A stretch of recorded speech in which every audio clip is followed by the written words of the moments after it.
It might seem like the new DLC turned the economy upside down because it adds a new crop, a new animal, and even several new factories. However, in many cases it isn't as rosy as it might look at first glance. In this video, I thoroughly analyzed the entire economy of the expansion. I checked the profitability of the new additions and compared them with what was already available in the game. This episode complements my series where I test farming simulator economics. If you haven't seen the earlier parts, I encourage you to catch up. In the meantime, let's get started. First up is the new crop, onions. To test it, we return to my test field that I prepared specifically for this series. Every crop available in the game has already grown there, so now it's time for onions. As a reminder, the field is exactly 0.1 hectares, and I multiply results by 10 to get the yield per hectare. All unnecessary hurdles like periodic plowing and weeds were disabled. The things that couldn't be turned off, such as fertilizing and rolling, I of course performed to ensure 100% yield. With that clear, it's time to harvest. Harvesting onions isn't as straightforward as it might seem. The first stage is simply lifting the onions from the ground without any complications. After that, we have two options. We can collect them with a harvester and sell them immediately, or we can use a special cleaning machine. You can technically use that machine during lifting, but I wanted a clean comparison, so I first harvested without cleaning, then reloaded the save, cleaned the same onions with the machine, and only then collected them. During cleaning, something odd happened that you can see for yourself, but let's pretend it didn't and hope it gets fixed. Either way, here are the results. Uncleaned onions yielded, converted to per hectare, over 51,000 ladders. After cleaning, we got over 68,000 ladders, which is 32% more. Logically, we should collect less after cleaning and sell it for more, since something is being removed. But let's not expect realism here. It's farming simulator after all. I also don't quite understand why a harvester that costs over $500,000 can't clean onions on its own and needs an additional machine. I'm curious about your thoughts. If anyone has experience with this in real life, maybe that really is how it works.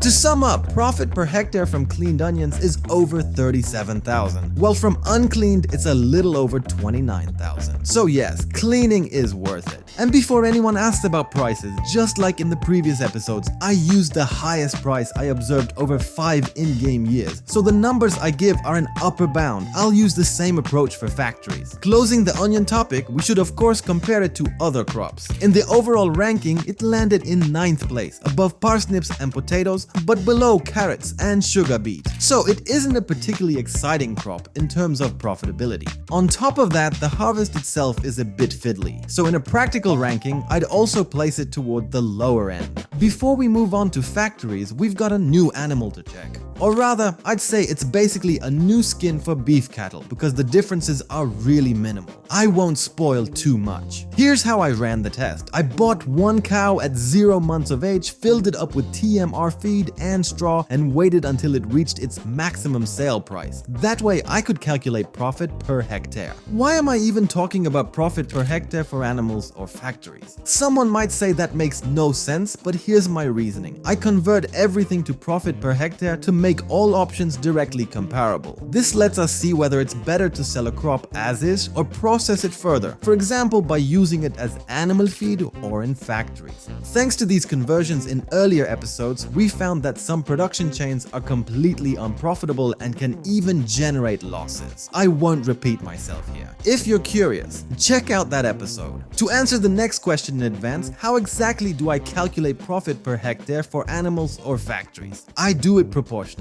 I figure out how to divide a 1 hectare field so that the entire harvest is used to produce cow feed or to supply a specific factory. That way, every ingredient in the recipe is used down to the last liter, with nothing left over and nothing missing. I hope that's clear. If not, I explain it in more detail in the full factories episode. Back to our cow. I said it's more of a visual addition than a truly new animal because economically there's no difference. It reaches its maximum price in month 36, and that price is $3,500, exactly the same as regular beef cattle. Just like before, the price starts to drop after month 36, but the best time to sell is month 37, because that's when a new calf is born. You sell the old one and the newborn takes its place. As you can see, the similarities are pretty significant. If any of you have real-life experience with cattle, let me know in the comments whether these animals are really this similar. Now let's move on to comparing the results. cows. For beef cattle, I based the calculation on selling them at month 36, because selling at month 37 requires more micromanagement, moving animals around and making sure there's room for the next calf to be born. Otherwise, you'd have to keep half the barn empty. So we stick with selling at month 36, and by that time the stats of our cow look like what you can see on the screen. For comparison, the stats of the standard beef cattle look almost identical. The differences are so small they could easily be considered a margin of error, unless the developers just slightly tweaked a few sliders. Either way, it looks odd, but whether it's realistic or not, I'll let you judge in the comments, because I've never seen these cows in real life. And to get the full picture, we still need to calculate profitability. I do that by checking how much profit we make by raising cows from 0 to 36 months using feed produced from 1 hectare of land.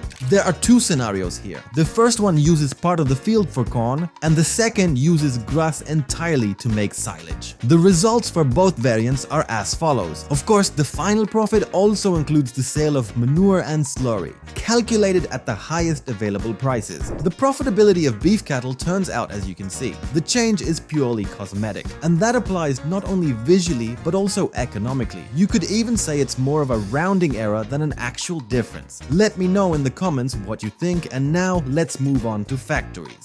I decided to divide the factories into two categories: onion processing and breeding, or rather fish production, depending on how you look at it. Just like in the previous factory episode, I prepared two rankings: profit per hectare and monthly profit, so we can see how quickly each factory pays for itself. So let's start with that, and with onions. The lowest monthly profit comes from onion soup production, just under 13,000. The highest profit comes from onion packaging. And here I have to stop for a moment, because honestly, I was disappointed. When I saw the screenshots before release, I imagined we'd actually be able to pack onions into small bags you could carry by hand. Unfortunately, in the game, they're just pallets, and the bags themselves look, well, let's just say, not great. But what puzzles me most is something else. How on earth does that machine hold more onions than a trailer? Hello, giants? Where exactly are all those onions supposed to fit in there? I'm not asking for hyper-realism, but a bit of logic would really help. Anyway, we can only dream. So let's move on to profit per hectare for onion processing. Two quick notes before the results. First, in the calculations, I used the yield of cleaned onions. Second, for onion rings, I used wheat flour, because wheat gives the most flour per hectare, and that's what we care about here. Now a fun twist. The situation literally flips. Onion soup, which brings the lowest monthly profit, turns out to be the most profitable per hectare. That means you can indeed make a lot on it, but processing takes much longer, so it's not an ideal solution. Before we move on to fish, we still need to stack these results against the basic production chains. I won't bore you with the details, so in short, in terms of monthly profit, none of the onion processing options even made the top 10. Alright, let's finally get to the titular production chains, the fish. The monthly ranking looks like this, and it does look a bit better than onions. Still, in my view, it's more of a curiosity than a real indicator of profitability, because the true picture only emerges in the per hectare ranking. Profit per hectare looks as follows, and well, it's nothing spectacular, but if you feel like dabbling in fish farming, you'll definitely make something on it. Comparing this with other production chains, in the overall monthly ranking, young salmon takes 9th place, pretty solid. However, in the profit per hectare ranking, not a single fish product made it into the top 10, or even the top 20. So it's not exactly a super lucrative business, but as a novelty, why not? And that's what the economy looks like in the new Highlands Fishing. Let me know in the comments if anything surprised you. There's also stone processing, of course, but I dedicated the entire previous episode to that, so if you haven't seen it yet, I encourage you to catch up. And of course, if you enjoyed the episode, subscribe so you don't miss the next one. See you soon!